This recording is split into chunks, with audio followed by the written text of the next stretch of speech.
Welcome to the USA. Gwyn, Jeremy and I are taking a road trip. In a camper, towing a boat. The reason why a camper and why a boat will be self-evident in the days to come. But why our special guest had to tag along, I think they're pushing the concept of wild camping. I haven't figured out yet. Brought to you by Drive Anywhere. It's 2024. That means 40 years that I've been exploring the world's most remote places in four-wheel drives, in association with the Overland Workshop. Hello from an absolutely idyllic, superb, this is the perfect campsite. Nobody else around, and just this extraordinary scenery around us.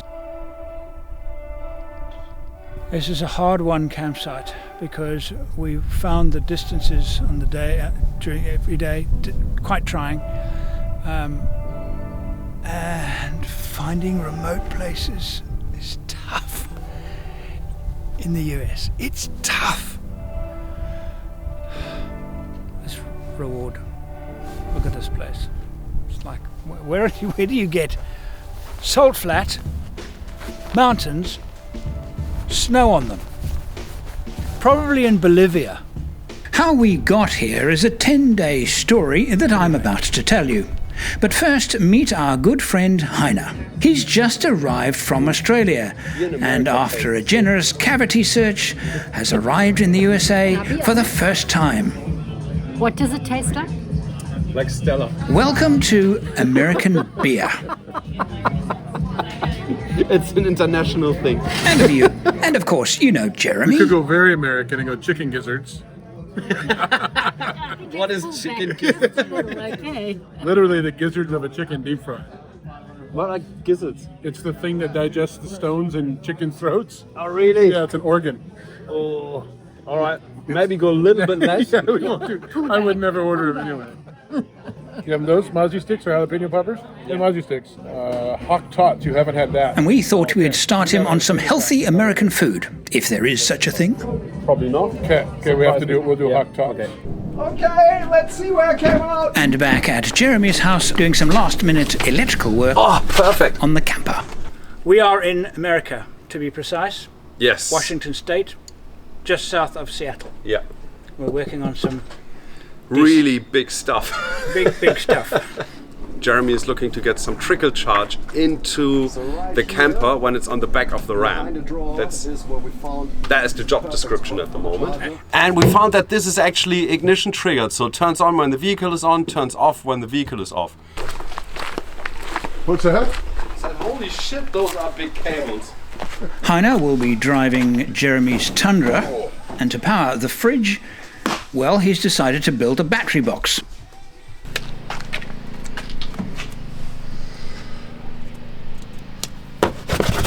And we're almost ready to drive anywhere. The Tundra Overlands again.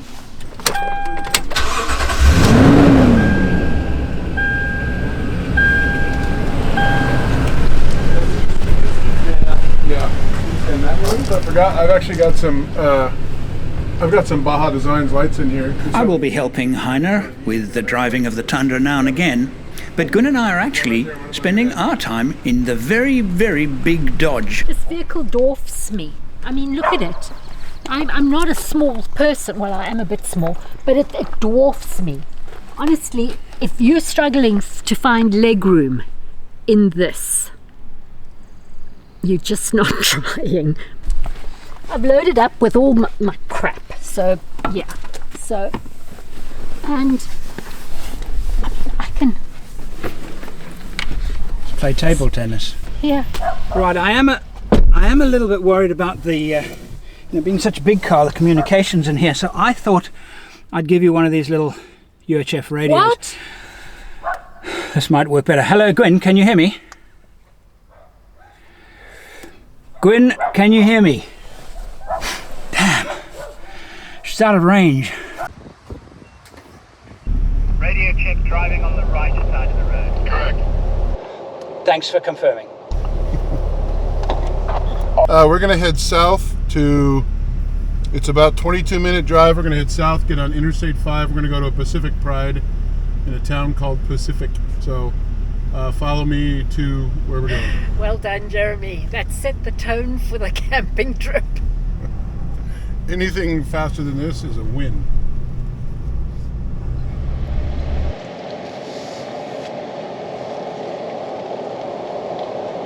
So this is it, hey? This is it. It's the reason why I came to America. We have arrived at Andrew's favorite playground, Cabela's. Don't look now, but there he is. He's walking towards us. He's about to giggle or smile or do something about why he's so excited to be here. We're here. It's taken 3 weeks. How many? 4 weeks to get here.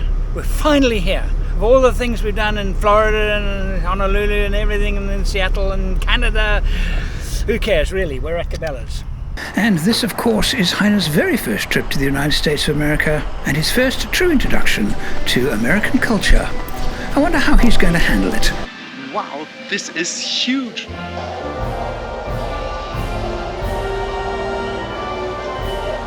Look, there's a waterfall here. And a bear. There's probably guns in here as well. And a fish tank. This is insane. This is almost like a museum. I found a fox. Fox yet. That is a brilliant fox. Is it? What do you think, hey? You think it's a... No, calm down. You think it's a nice... It's a nice shop, isn't it? He wants to stay here. You want to stay here? I'm going to put you... This is the only outdoor shop I've been to in the world where actually to get a proper view of it, I need a drone. Look at the, like, sweeping towards the mountain, the sunset and everything, bears, stuff. What's he doing? He's cleaning... He's cleaning the hedge. You didn't know that if you're going to have dead animals in here, you have to clean them. Not a lot of stories you see that where he's... Heine must be going mad. What do you think? Oh, you also got a hat. Nice. Very stylish. Is it a bit big? Yeah, it's quite good actually. Seriously shady. This is what I'm thinking. Looks even more like a flying saucer. No, it's useless. You need to take something that's going to... That's Great, actually nice. Prefer that one. got to be a mirror. Toys are also there. That is a big hat. That's a big hat. We might need 2 hours. I was saying that would they mind if we camp where we park the cars? I think if you buy a tent here, you can actually use it in the store. Fantastic. There's enough room in the hallway. You could just, And we could go fishing and There's chairs and everything. shoot some animals. We could. And Blue one in your size, but I think the red will look nice on you. We've totally lost Heine. oh look, Heine. Oh no, it's not him.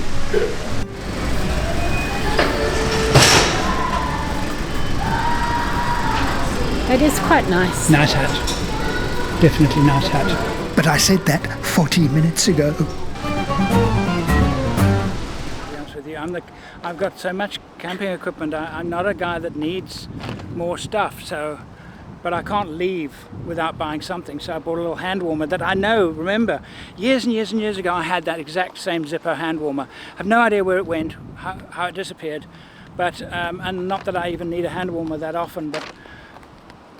You know, I'm so glad we've got it on camera that you're a person that doesn't need things. I don't need camping gear because I've got camping So gear. now he qualifies. No. It doesn't stop me from going and enjoying the Camera shops. stops. No, I have no cameras, none. I'm Total need for constant cameras. Yep. It's like blood transfusion. I'm glad you noticed. Where's the camera store? There's some good ones in Portland. The one thing about road tripping through the USA that is always remarkable, always changing, and always spectacular, and that is the varying landscapes through which one drives. And it being spring, everything is turning green and glowing. Oregon is the place where bridges are born. This is another one. Look at this.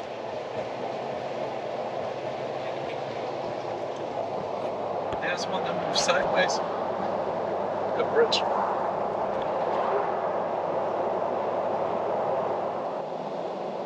Today's drive has been such fun. And we're winding it up. We still have about 2 hours to sunset. And we'll be at our campsite probably within the next 30 to 40 minutes. Got to fuel up for another quite long run tomorrow, not along this today. but hey, we're deep in the Oregon, very close to the Oregon coast. One of my favourite parts of the US is the Oregon coast. Hopefully we're going to show a whole lot to you in the next few days.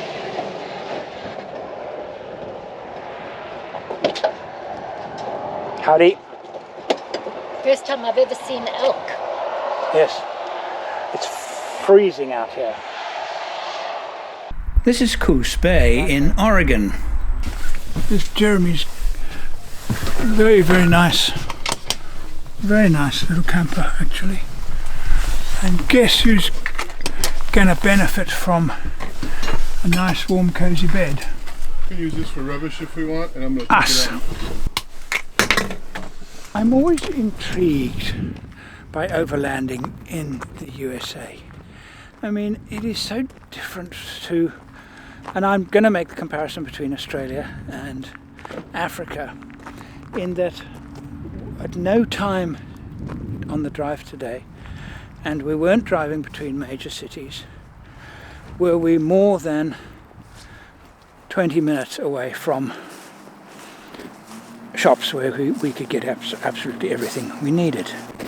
And so it was a busy day getting to our destination, and our destination is, well, a sea of caravans, and this is actually quite a nice one because, well, they're spread apart. It's a beautiful area. It's on an estuary, so it's very pretty. This is not overlanding. There are electrical hookups throughout the campsite. So it makes me want to say, what is overlanding? Define overlanding. I heard the ridiculous thing the other day in this country. Somebody made the claim that to be an overlander, as if it's a badge of honor, you have to have traveled to at least 2 countries, across 2 border posts. And I thought when I heard that, what an absolute load of rubbish. Overlanding is anybody who is actually trying to go beyond this. If you go beyond this, and it doesn't matter what you drive, how you get there, and where you end up, but you go beyond having everything at your fingertips, and you cover distances to explore amazing places. To me, that is the definition of overlanding, and the difference between overlanding and camping. Thank you for listening to my sermon. It's not a very fancy supper tonight.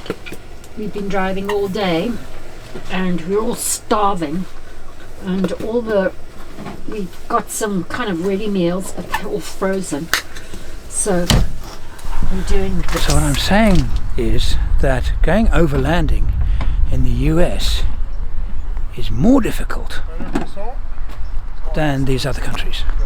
This to me is absolutely typical of why, if you're going to build an overlander in North America, you have to have something that you can live in and out of. Absolutely, it's cold. Look at us, I mean, we're sitting here. And it's not winter. No, It's really bitter.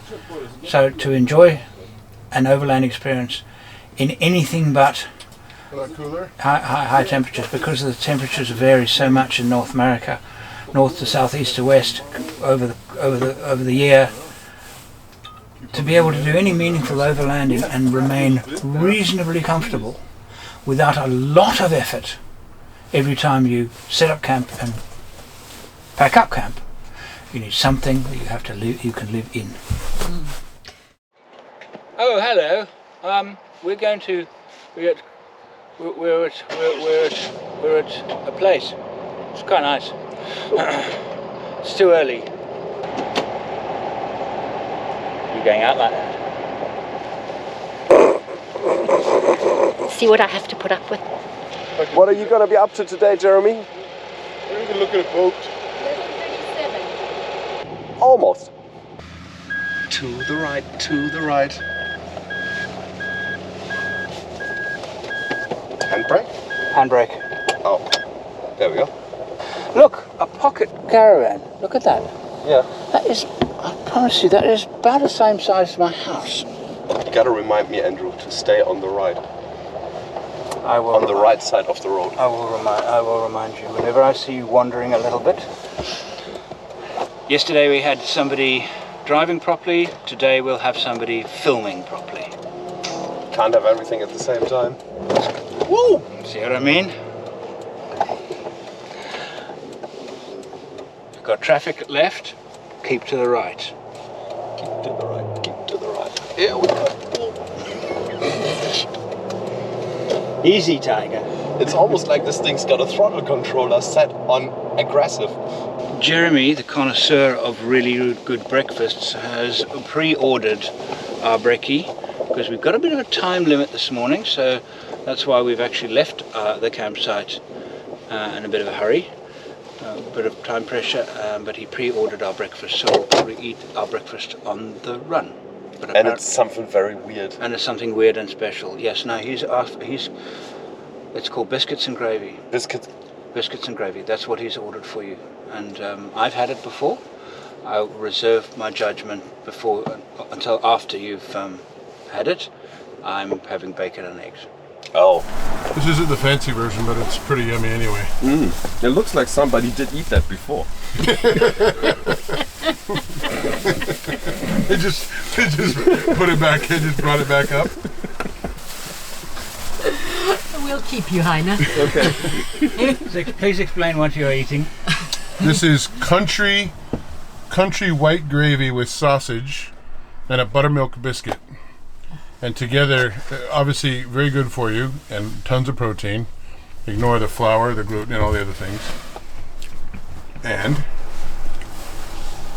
But for people overseas who don't I'm not know, quite sure yet. who think of biscuits as being cookies, it's more like a scone. This is a scone.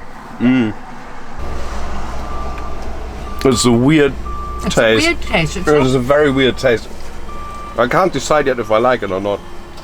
If the truth be told, Gwyn and I find fast food eating in the US extremely difficult to stomach. There is fast food that's reasonably good, but most of it is very difficult to digest in the normal time that it takes to digest food. So what happens is we get hungry at all the wrong times during the day. The gravy here is delicious, though. Nice, huh? This gravy? So we have brown gravy too, which is like turkey gravy, but this is called country gravy. Okay. So any restaurant you go to, any diner, anywhere in the whole country, you can, closely, you can order biscuits and gravy either as a main menu or as a side. But as an experience, I've really enjoyed it. It's something I've heard about for so long and I've really wanted to try. And You really wanted to try that? yes, I did. Really? I did. Honestly? Biscuits and gravy? Honestly? Jeremy will never see this. I've actually just been talking to the kids about it on Family Chat, and I'll show you. This is what Kate says. I don't remember eating that because I sent them a video. Stephanie has two green faces, and I said to Kate, Heine said something very similar on camera. Steph answered, at least someone is honest, and I said, yep. And what did you think of it? I think Jeremy won't see this. I think it looked like somebody had eaten it before, and it tasted a little bit like it as well. It was very sweet. And sour at the same time, but not in a good Chinese way. I've done it now. It's ticked off, and thankfully I never have to tick it off again. So now for why we've come here in the first place. This then is Jeremy's heaven. The equivalent for me would be in a hangar full of tail draggers. What I'm about to see now, I have actually already seen in 100 photographs over the last year. And this is the first time I'm actually seeing it. This is Jeremy's new overlanding boat, which he's taking delivery of in a few months' time. Later in this video series, Jeremy and I take his current boat out on an overland trip. And that's why we're pulling it behind the Dodge. As far as we know, this is the first time an Egon DC hub has been used in a marine environment.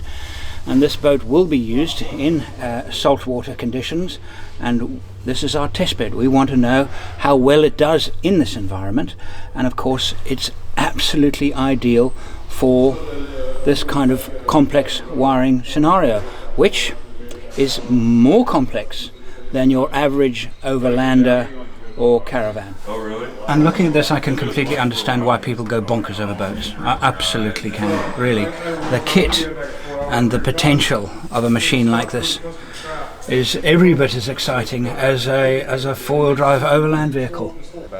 More boating stuff in another episode. Potatoes. Have you got potatoes? Yes, and I thought we can cook because I got the same ones, we can cook those with potatoes to make them a bit sweet. So Gunnar and I have decided that we're going to do a lot more cooking ourselves. We're like naughty school children. We've broken free to buy some food. The kind of food that Americans, please understand, we're not knocking you. It's just a cultural thing. We eat differently to what you eat. And there's no right or wrong. It's just what you're used to. And so we've been eating American style food now for Andrew and I for 3 weeks, and we're just longing for home. And Heiner has only been eating it for 2 days, and he's longing for home. So we've just stocked up on what we would normally eat at home, and that's what we're busy planning now. Action. The pond project continues, and we are on location in Coos Bay in Oregon, looking for goodies to add to the pond. And we always said we needed some gnomes. Oh, we do. Jeez, have you felt the weight of this thing? Yeah. I think this lighthouse actually works. That's about half our luggage load. Yes, it's a genuine lighthouse for all the ships sailing on our pond. You can't get more kitschy than that. In fact, it's so kitschy that it's no longer kitsch. You want to come home with it? Yes, she wants to come home with us. It's obvious. I cannot believe I'm buying this. Especially as it's going to put us overweight and it's going to cost us a fortune at the airport. I'll leave all my clothes behind. This is unrepeatable. The Oregon coast. Time now for Jeremy to take out his brand new camera and for the two of us to play cameras for a while. Yeah, I don't know that stabilization's doing anything right now. There's now 4K, 50 frames per second APS sensor. In a situation like this, experimenting with a camera, because you're actually doing a job and you're actually kind of in a nice environment, not in your backyard just photographing leaves. It's actually a really nice way of getting to know a camera. I already know a lot about that camera that I didn't know 20 minutes ago.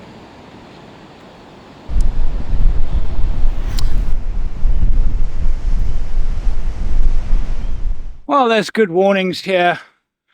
What to do on the beach, and of course, driftwood, fireworks, stay back from edges, do not feel the wildlife, no camping, and no off-colour jokes. Fine then, we'll just go somewhere else for our off-colour jokes. What do you mean, the one that says no soliciting, thank you? Yeah, look at this, it's cocktails. That too. Have to come and see Yoda. He's perfect. Good time, will you? So we're driving along the Smith River, which Jeremy has just told us is apparently the second cleanest river in the US. It starts in rock and ends in rock apparently, and so it doesn't pick up algae. And the water's that glacial green, absolutely stunning. As the horizon's shadow races us to our campsite, this looks very promising.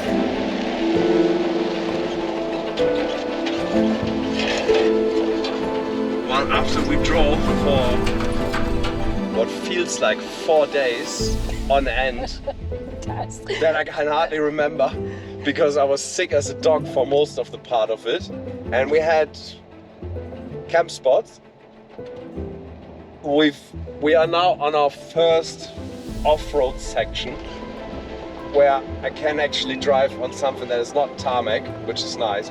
But we've come through some absolutely breathtaking country. We had probably 1,000-meter drops next to us with no barrier whatsoever next to us, which was interesting. But now we've got a scenery here. Oh my God. And I think we are about 2,000 meters high or something like that. It is... This place is known by many names. It is quite a scenery. It's Oregon's high desert, also called the Great Sandy Desert, even though there is virtually no sand here at all.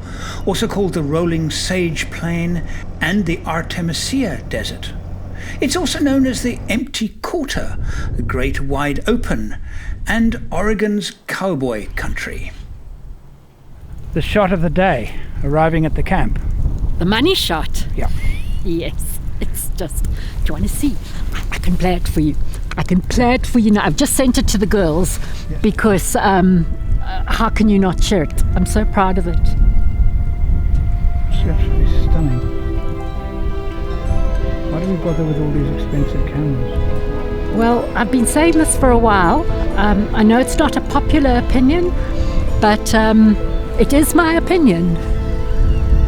All that money could be spent on a whole lot more iPhones.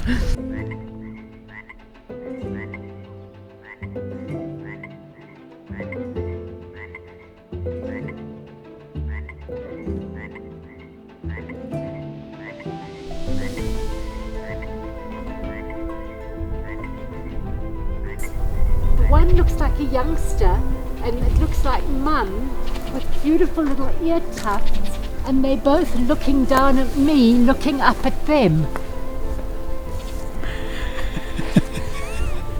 Do you see them? I do. There are 3 owls in that frame.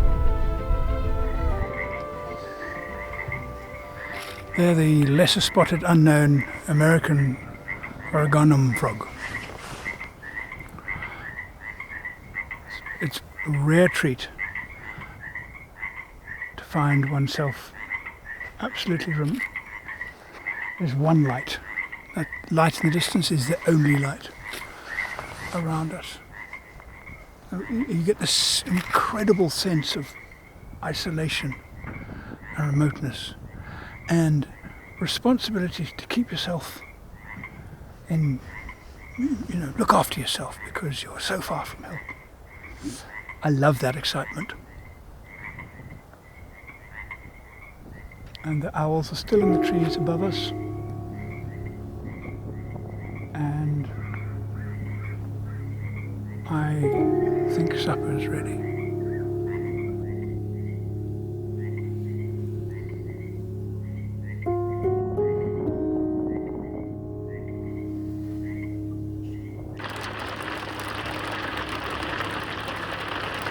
It's raining.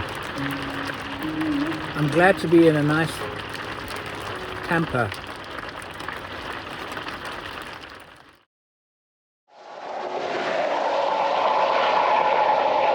I do like trains, and I've often thought of all the countries in the world to go train spotting on a grand scale would be North America.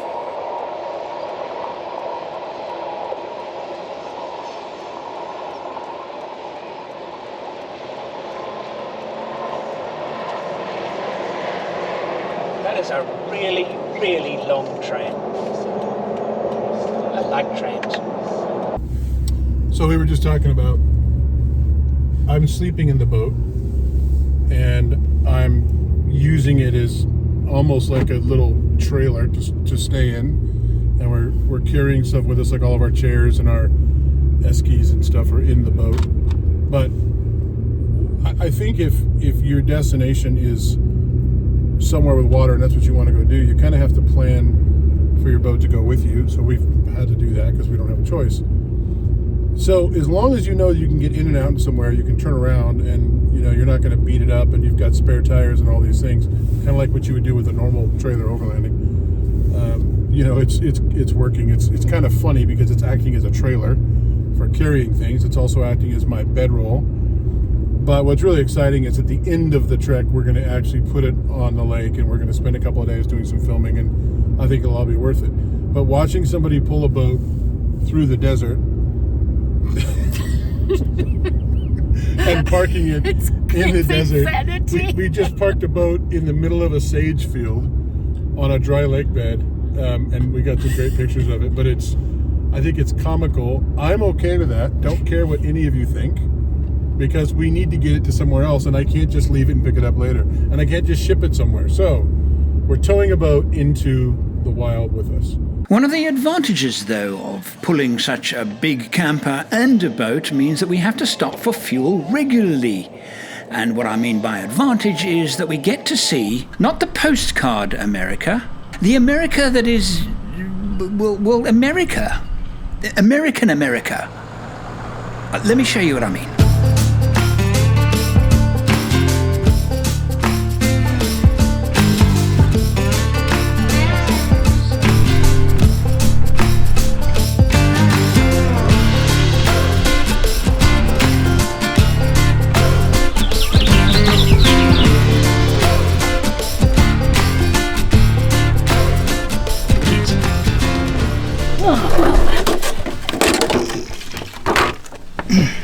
Wait, don't. Oh, that's still good. Is it good? Yeah. Oh, you saved the day.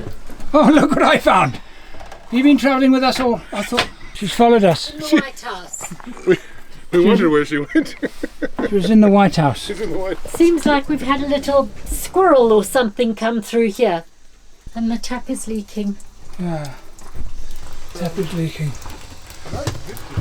This is a nice chill spot. Look at that. Look at the view from here. Bloody hell, look at that. Are you any good at identifying animal tracks? Nah, not really. But Oh, some in that I case, it'll can. be perfect for this. What do you think of those?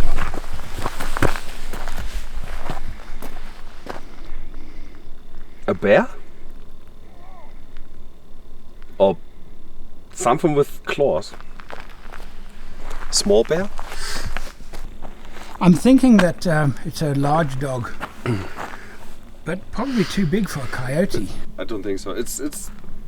I think I haven't seen a lot of bears, but I think bear paws would be bigger. Have you ever seen a bear I've seen a bear in the zoo. in the zoo? Okay. I've never seen a bear alive somewhere. I So mean, it was in nature. dead in the zoo. No, animals in the zoo are generally not dead. At least not the ones they show you. They're just dead on the inside. Yeah.